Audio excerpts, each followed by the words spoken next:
Boa noite, povo de Deus. Estou aqui mais uma noite para falar um pouco, meus irmãos, a respeito da experiência que eu tive e para mim é o que Deus está me falando. É que eu nunca fui de falar a palavra de Deus e nunca fui muito de ler a Bíblia, não fui de ir na igreja, mas eu sempre acreditei em Deus. Desde quando eu entendo por gente, eu acredito em Deus e também acreditava no diabo, acreditava no inferno. Eu tinha muito medo de morrer por causa disso. Eu sabia que eu era condenado. Eu pequei muito, mas muito mesmo. Hoje eu não vou falar que eu não peco, eu ainda continuo sendo pecador, mas com menos frequência, isso eu tenho certeza. Eu não estou cometendo os mesmos erros que eu cometia antes.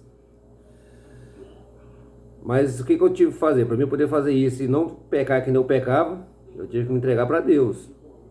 E como eu fiz isso? Através das coisas que aconteciam comigo.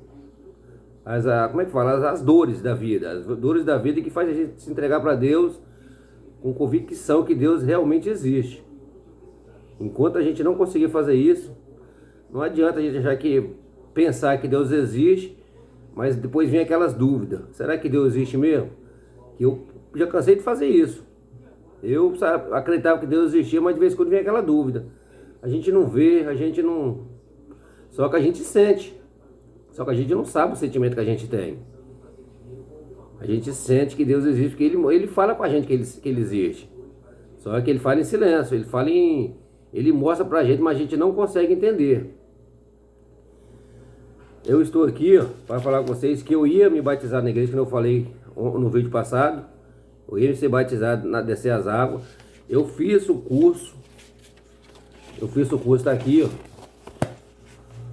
para mim poder me batizar, frequentando a igreja.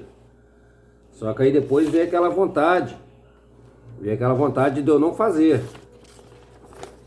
De eu não fazer o curso. De eu fazer o curso eu fiz, no caso não deu vontade de eu batizar. Aí peguei e saí da igreja. Mas só que também da igreja ninguém me procurou, ninguém foi atrás de mim. E desta igreja eu tenho uma irmã que ela é evangélica dessa igreja. Minha irmã mesmo, de sangue. Só que ela nunca foi atrás de mim para poder fazer com que eu voltasse para dentro da igreja. Só que aí, o que eu fiz? Eu me apeguei aqui, ó. Primeiramente em Deus. E depois eu comecei a estudar, ler a Bíblia. Comecei a ler.